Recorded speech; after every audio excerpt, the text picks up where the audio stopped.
네, 감사합니다. 한 달 반 전에 제가 이제 스웨덴에서 강의를 하고 있는데 연락을 받았습니다. 함승 회장님께 연락을 받았는데, 저는 소개해 주신 대로 스웨덴에서 35년째 지금 살고 있습니다. 한국의 스웨덴 그러면은 어떤 사회주의 국가 정도, 또 보편적 국가가 전 세계에서 가장 잘 이루어지는 나라, 이 정도로 알려져 있고요.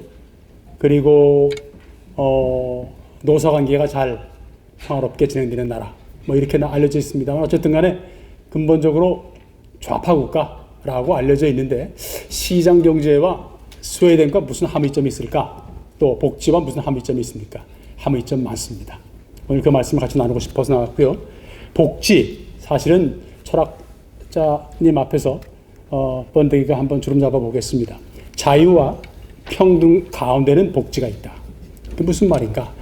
시장 경제 체제가 가장 잘 이루어지고 경제 체제가 잘 이루어지면서도 또 중간에 탈락하는 분들이 있을 수 있고, 또 이제 열심히 일하다가 이제 퇴직했을 때 평생 일하지 못하신 분들이 있으실 거 아닙니까?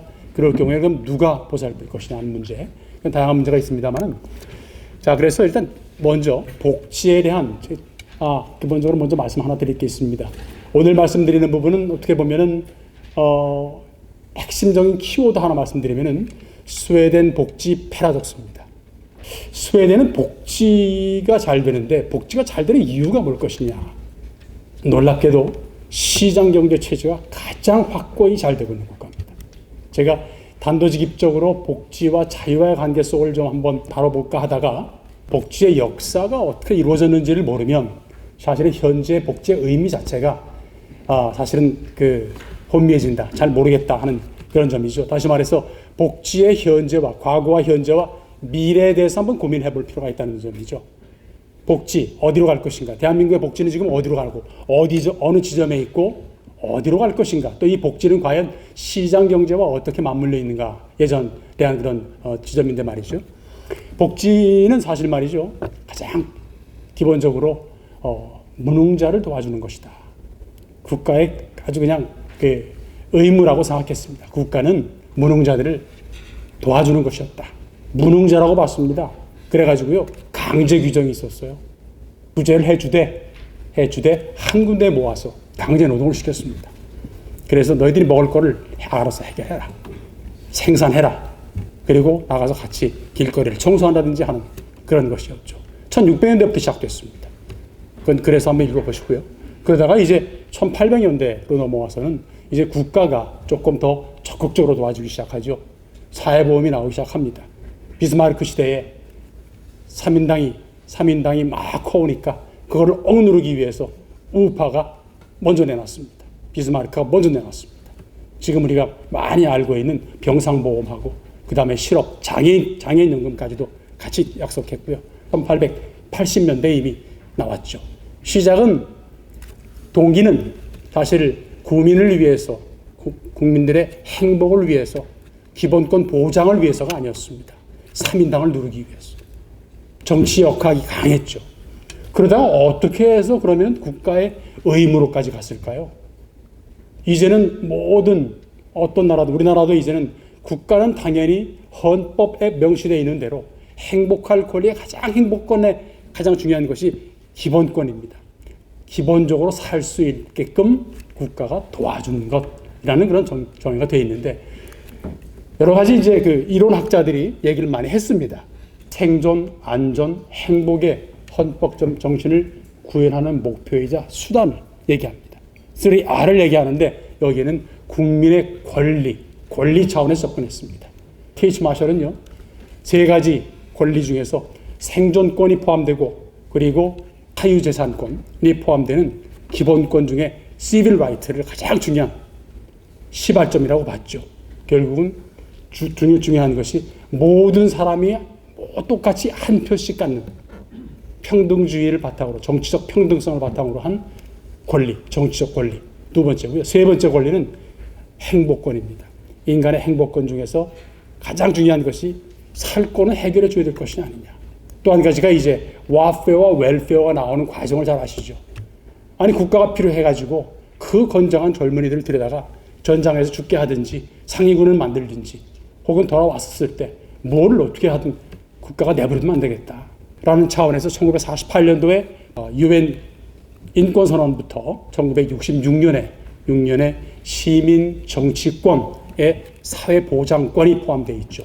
이것을 이론화한 분이 바로 이제 3R로 얘기해 주면서 여기서 중요한 지점은 바로 이제 이 지점입니다. 왜 패러독스냐? 우리 현재 복지는 당연히 보편적 복지가 최고 좋은 거 아닙니까? 스웨덴 모델로 갑시다. 우리 신부학자들 얘기합니다.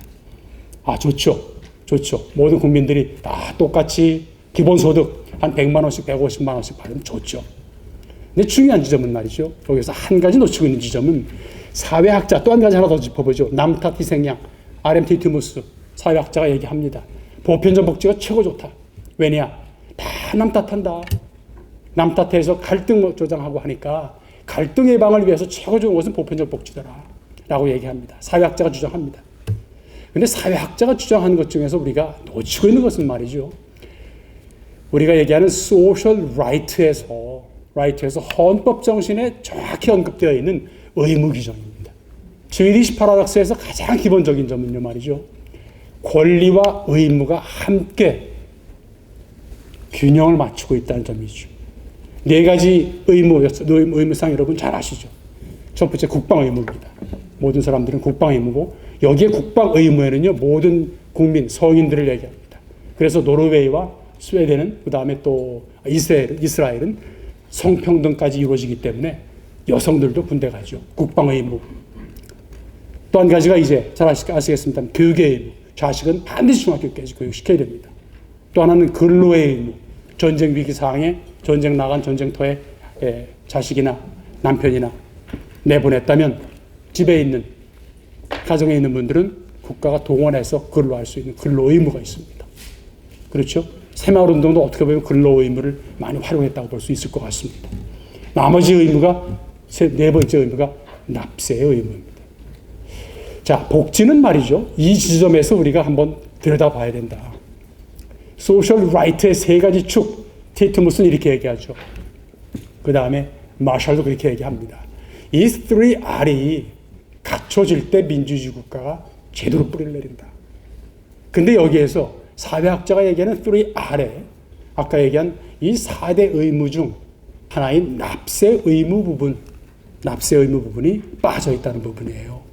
스웨덴에서 그 다음에 북유럽 국가 독일까지도 마찬가지지만 그 신뢰 조사를 해보면요 가장 높게 나타나는 것이 국세청입니다. 국세청. 왜 그럴까요? 또 한 가지 아까 우리 김정수 교수님도 그렇고 심주수 교수님 말씀해 주셨는데 세금이 높다. 또 양극화가 생긴다. 라고 얘기하면서 그러면 세금 높을 때 스웨덴 국민들의 세금이 가장 높습니다만 담세율이 가장 높고 국민 부담률이 가장 높죠. 홀란드가 납세, 의무, 부자세를 왕차 올렸습니다. 그러니까 돈 많은 사람들은 너도나도 떠났습니다. 스웨덴도 이케아가 있고 또 H&M도 있고요. 또 에릭손도 있고요. 볼보, 그 다음에 뭐 아세아, ABB죠. 지금 ABB 있고 여러 가지 지금 기업들이 있는데 왜 떠나지 않고 스웨덴에서 그렇게 높은 세금과 함께 어떻게 기업 활동을 할 것인가? 바로 이 지점입니다. 그래서 rational choice에서 얘기하는 collective action 딜레마입니다. 세금을 이렇게 많이 내야 되지? 바로 이 지점이거든요. 낸 만큼 그 이상으로 돌려받는다는 확신이 없으면 낼 이유가 없습니다. 우리나라 같은 경우는 이제 그 경제 구조상 자영업자들이 많습니다만은 자영업자들도 혹은 연금과 다양한 급여 체계 속에서도요, 특히 연금 같은 경우도요, 30%를 딱딱 떼갑니다. 모든 개인에게 들어오는 파켓 인컴은 무조건 국가에게 다시 반드시 돌려줘야 된다는 거예요. 내가 적립을 해놨던 국가가 30%를 적립해주고 회사가 적립해줬던 그래도 네 파켓에 들어가는 거 아니냐는 것이에요. 그래서 그걸 인컴으로 봅니다. 모든 급여 체계에 들어가는 것 말이죠. 그래서 이 지점이 가장 중요한 지점이다. 근데 우리는 잘못 알고 있는 것은 사실은 복지 사다리 그래가지고 실패하면 무조건 퍼주는 것이다. 혹은 복지 계단 그래가지고 탈락됐을 때 다시 올라가게끔 디딤돌이 돼주는 것이다. 이렇게 얘기하는데 사실은 맞지만 틀린 점이 많습니다.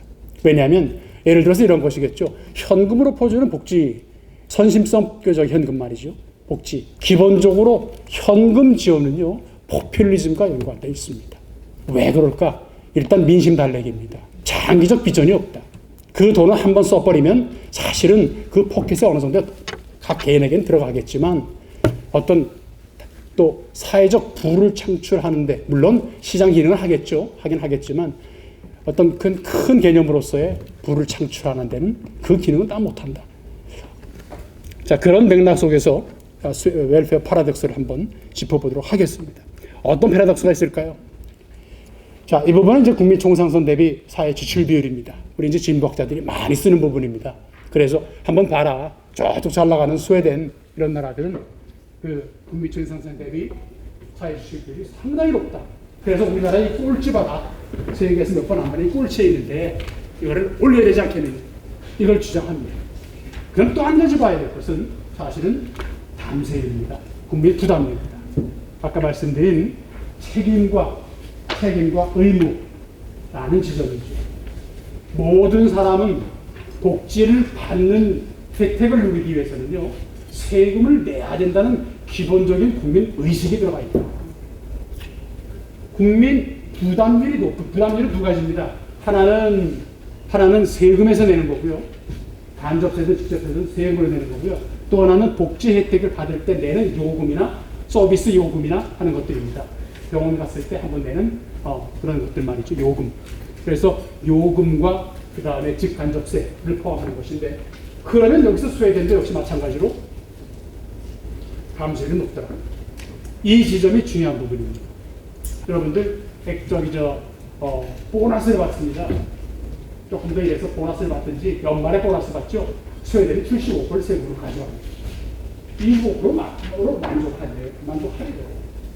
이게 어떻게 가능하냐? 국민 감세율, 그리고 국민 부담률과 그리고 국민 총상선 대비 사회 지출, 우리 진보학자들과 그리고 진보 정권에서 이 지점만 강조하고 있어요. 왜 이 지점을 놓치느냐, 혹은 왜 가리고 있느냐.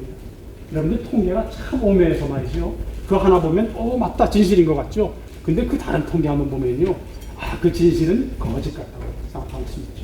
바로 이 지점입니다. 그래서 우리가 얘기해 주는 지점은 균형이 있어야 된다. 헌법에서 명시되어 있는 부분, 책임과 의무를 다해야지만 그 권리를 온전히 누릴 수 있다는 지점을 우리는 강조하는 것이 시장경제라는 것이죠. 바로 이 지점이 빠져있다. 자, 또 한 가지가, 그러면 우리가 국가가 어떻게 운영될 것인가. 그 전 교수님들이 다양하게 말씀해 주셨는데, 국가는 손 빨고 할 수가 없겠죠. 역시 기업과 임금 노동자가 그 시장 경제가 돌아가야지만 거기에서 노동과 서비스를 제공하고 임금과 요금을 받아서 세금으로, 그리고 법인세와 페이롤 텍스 등으로 해가지고 국가는 반대로 다시 이제 공공정책을 통해서 내놓죠. 복지는 과연 그래서 어떻게 그러면은 국가가 퍼주는 것이 아니라 자기 스스로가 번듯이 서가지고 여러 가지 복지 정책과 맞물려 있는 노동시장 정책, 그리고 교육을 통해 가지고 부모 세대의 그 가난의 굴레를 떨쳐 나와서 스스로 설 수 있게끔 해주는 바로 그 지점이 중요하다. 그래서 결국은 여러분들 그 최소 선수가 안마를 올라서기 전에 디딤대가 있죠. 그 디딤대를 통해 가지고 스스로 올라설 수 있게끔 해주는 이 디딤돌 역할을 해주는 것이 사실은 복지다. 복지가 어디로 갈 것인가? 짧게 하라고 지금 1차 경고가 나왔으니까요. 짧게 빨리빨리 하겠습니다. 우리나라는 지금 어디 있을까요? 저부담 저복지로 돼 있습니다. 저부담 저복지. 그렇죠? 세 가지 척도가 있습니다. 상품화 지수, 그 다음에 계층화, 그리고 탈가족화, 이렇게 세 가지가 있는데, 그걸 한번 보면은요, 여전히 우리나라가 덜 받습니다. 확실히. 덜 내니까 덜 받는 거 맞죠? 그래서 보면 저부담 저복지, 미국 영미 모델과 가장 비슷하죠. 그러면 우리나라가 어디로 갈 것인가예요? 우리나라가 과연 4모델로 고부담 고복지로 가야 될까요? 모두가 그러겠죠. 우리 고복지로 가야 되겠습니다. 라고 합니다. 보편적 복지로 갑시다. 이게 어떻게 보면 일성으로 얘기하죠. 그러면 무엇이 따라야 되느냐? 두 가지 중에 하나겠죠. 고복지로 가려면 뭐가 있습니까? 부담이 낮고 높게 가든지 이거겠죠. 부담이 낮은데 복지가 높으면 어떻게 되겠습니까? 베네수엘라 모델입니다. 내재했는데 국민들에게 모든 것을 퍼준다. 이거는 단기간 도산형입니다. 우리나라가 과연 저 모델을 추구할 것이냐, 아니면 현상 유지로 1모델로 남아있을 것이냐, 아니면 과연 진짜 진보가 얘기하는 대로 고복지로 갈 것이냐, 그러면 고부담을 얘기해 줘야 됩니다. 고부담, 고복지를 얘기해 줍니다. 왜냐? 3모델은 분명히 아닐 것이기 때문에 말이죠. 이건 국가 도산형입니다. 자, 그럼 여기에서 이제 패러독스를 말씀드리겠습니다. 스웨덴은 복지가 고부담, 고복지이면서도 다보스 포럼과 연관되어 있는 IMD 국제경영대학원에서 국제경쟁력 순위를 보십시오. 쭉 보면 말이죠. 168개국을 봤는데 10% 내에 있습니다. 국가 경쟁력 높죠. 2위죠. 2위로 돼 있죠. 또 경제 자유화 수준, 아까 우리 김병준 위원장님이 말씀해 주셨나요? 경제 자유화 수준. 스웨덴이 역시 전체 168개 중에서 10%대 탑상이죠. 그 다음에 조세 경쟁력. 조세 경쟁력은요, 아까 말씀드린 대로, 번만큼 내야 된다는 그런 기본적인 국민 인식이 되어 있기 때문에 상당히 높습니다. 상당히 높습니다. 또, 법인세율이 낮습니다. 역설이죠. 법인세율이 낮습니다. 또 한 가지 뭐가 있습니까? 기업 상속세와 양도세가 없습니다. 이게 어떻게 가능한가? 또 한 가지 놀라운 사실은 말이죠. 상속세와 양도세 폐지는요, 보수 정권이 이뤄낸 결과물이 아닙니다. 3인당이 주장해서 이루어진 겁니다. 우리나라도 멋지게 한번 정책을 한번 해보겠다 그러면요, 좌파가 이 얘기를 해줘야 됩니다. 기업 활동 제대로 해가지고 시장 경제 체제를 중심으로 해서 성장을 중심으로 해서 복지를 키워보자. 사실은 이 말이 말이죠, 스웨덴 좌파에서 나오는 얘기들입니다. 그래서 어떻게 보면 우리가 알고 있는 스웨덴 모델이 우리는 잘못 알고 있다. 진보학자들이나 우리 진보 정권에서 한번 정말 고민을 해봐야 될 부분이다. 자, 이 부분이 이제 최근 연구 결과입니다만은 린드발과 로스타인 교수가 이런 얘기합니다. 경제 성장은 지속적 일자리 창출을 통해서 실업률을 낮추고, 이 부분이 중요하죠. 결과적으로 국가의 상호 보장 미지출을 통해서 그만큼 낮아지는 효과 때문에 재정 건전성과 국가 채무의 관리, 복지제도의 유지에 긍정적 요인도 작용한다. 시장 경제와 복지의 결합은요, 무엇을 가능하게 하느냐? 플렉시큐리티입니다. 왜 해고를 자유롭게 할 수 있느냐 하는 말이죠. 복지 체제가 잘 갖춰져 있기 때문에 실업 기금을 받을 수가 1년 동안 받을 수 있고 2년 정도가 보장되고 그 기간 동안에 다시 재도약할 수 있는 그러한 역할을 해주기 때문에 플렉시큐리티가 가능합니다. 해고가 자유롭습니다. 노조와 합의만 하면 지금 경제 상황의 10%를 지금 해고를 해야 된다. 되고 없죠. 당연히 노조가 함께 사측과 같이 해결해야 할 문제입니다. 이건 국가 경쟁력과 연결되는 것입니다. 국가 경쟁력이 그만큼 높은 이유는 노사 화합에 있는데 바로 이 지점입니다. 바로 이 지점. 플렉시큐리티 가능하게 하는 것은 복지 제도가 제대로 갖춰져 있는데, 아까 말씀드린 대로 복지 제도가 우리 사회학자들, 사회학 교수들은 말이죠, 또 진보학자들, 그다음에 일반적으로 복지를 또 중요하게 얘기하는 분들은 아웃풋에 관심을 많이 갖습니다. 아웃풋은 뭡니까? 국민 행복, 기본권 보장입니다.